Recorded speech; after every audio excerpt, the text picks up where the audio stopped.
Hello, Maxine. Um, you are going to talk about your epilepsy today.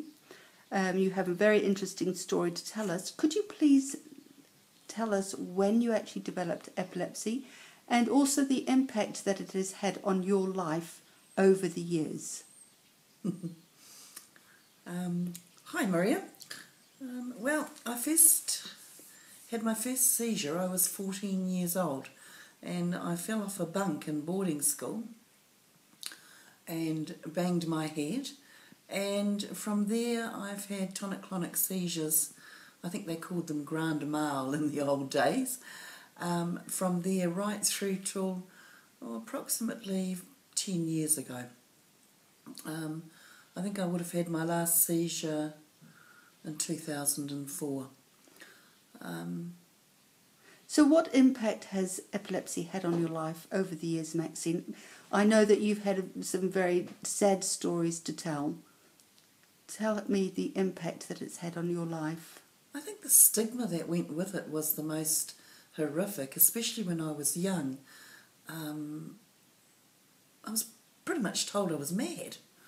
And it was at a time in my life when I was young and boys were important and social events were important, and nobody ever wanted to go out with me because they were frightened I was going to drop to the ground and have a seizure, and to them that was embarrassing. I had lots of people telling me I couldn't do anything, so a safety net was put around me, but it was always telling me that I couldn't do it. I can't. So what did you do in your life? Because I know I left home when I was 16 because Yes. I was so frustrated, so angry. I mixed with the wrong people, got into some really bad stuff, drugs, really, really bad stuff. Not good stuff, considering that I had a serious disability and I needed to look after myself. But being young, the frustration of nobody listening, felt like nobody was listening, nobody really understood what I had or how they could help me, other than telling me that you can't do it. And I was a very headstrong girl, and as far as I was concerned, I bloody well could do it. So what would you advise young ones now with epilepsy? Would you give them some sound advice to protect themselves? Yeah, I would say to them, listen to what's being said, but also make sure that they are safe. Manage their own safety, but form their own management pattern, their own safety net. And if they have someone that they can confide in, talk to them about it. I've used counsellors so many times over the years, and it was always good to have someone on neutral ground to talk to. I love my mum, I love my sisters, I loved my family, but they were always so close that they were unable to see outside the square. And my mum was always in you listen to what your doctor's saying. It's important that you listen to the doctor. But in those years, you weren't allowed to ask questions of what the doctor was doing. You know, hey, how is this going to help me? How is this going to help me out my epilepsy? How is it going to maybe help stop these horrible, horrible seizures? So the questions, and there was so much stigma about it, and discrimination. Finding a job was impossible. As soon as I said that I had seizures, everybody ran away. I never heard back from them. So finding work was a very, very, just about an impossible task. So what did you do to eventually find work? I went into the hardest thing of all. I went into shearing gangs and started cooking. I always loved cooking. But then I found that was the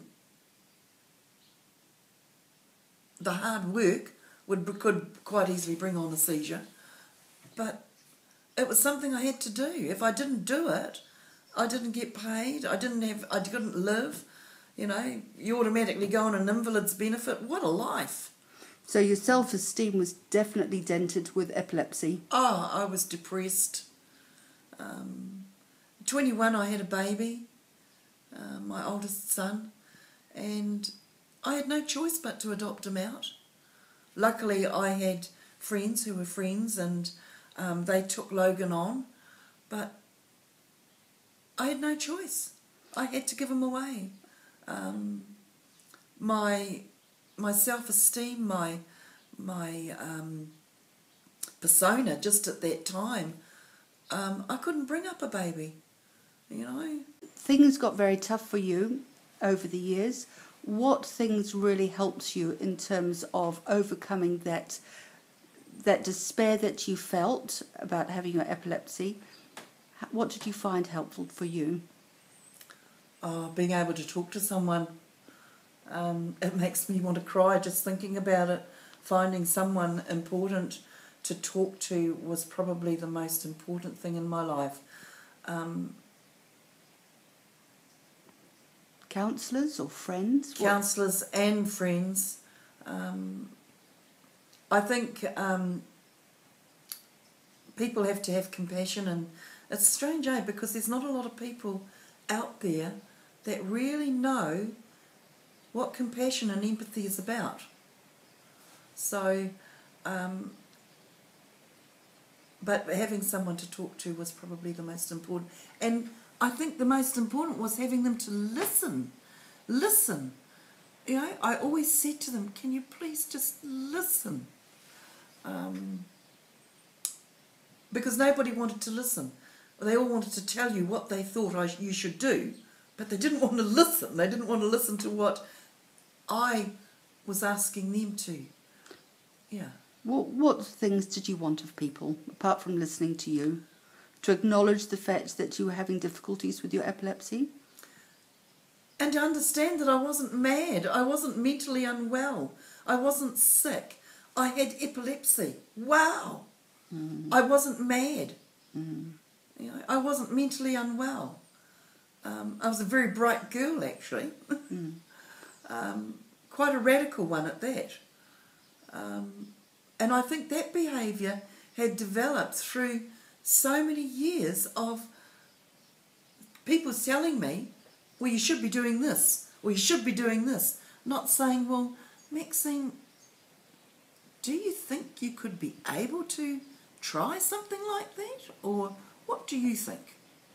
So empowering you. Yeah. You need to be empowered, which rather than having someone to take control of your life. Yeah. And so many people want to take control. When my oldest son was born, it was automatic, take control, you know. But in the long run, it turned out really, really well. But at that time, would have been devastating. It was devastating. But I accepted the fact that I knew myself that I wasn't capable of bringing up a baby. Not at that time. I was a drug addict, and I mean a drug addict. I'd got into just about everything, and most of that happened because I just wanted to escape. I wanted to get away from everything that was happening in that world. Every time I had a seizure, I had to start my world all over again. Every time I had a seizure, I'd lose a job, I always lost something, and I always had to fight so hard to get it back. Everything I had to do was to fight for it. And Maxine, one of the things that you have shown me is the horrendous and horrific burn injury that you sustained during an epileptic seizure. Can you tell me about it? Oh, I'll never forget the date. July the 17th. Yeah, I had turned a shower on after a long night at work in the morning, and I had a seizure and I fell into the shower. I was there for about 45 minutes. I cooked the meat off the bone on my body, all down one side to 40% of my body. I received third-degree burns. For the next 2 years, I was taken by helicopter to Waikato, Ward 7. I was there for, 6 months. Then I went over to Thames and finished the rest of my convalescing with my mum and dad until I could go home. I hadn't been home for a year. When I finally got back to my house, I hadn't been there for a year. I was in full body pressure garment. I lived on my own with my son. I had a 9-year-old son at the time. Oh no, he would have been a bit older then. I was very, very lucky to have understanding people where they took my son and looked after him while I was in hospital. But then again, having to bring up a son and be responsible for a son and having epilepsy,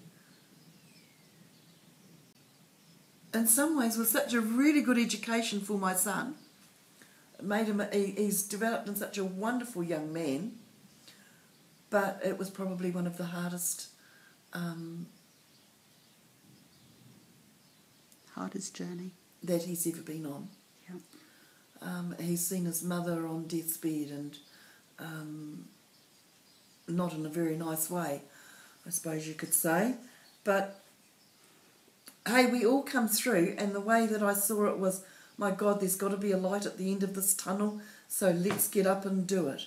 And if it wasn't for people like my son, my sister Sharon, my mum, and my family whānau, my Māori whānau, my son's people, my son's whānau. Oh, absolutely wonderful. The most amazing support. And still to this day. So Sharon, you've had control of your epilepsy through medication? Yeah, I'm on Tegretol. Yes. And I'm on 800 milligrams of Tegretol a day. And I've never had any problems with Tegretol. It's always been a very good drug. And when saying that, for me, because it's allowed me to work.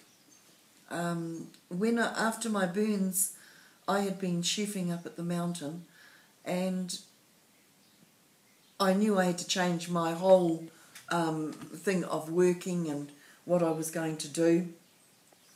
So I went back to study, and I started doing People's First Advocacy with IHC as a voluntary. And then I went back and I did a social services certificate.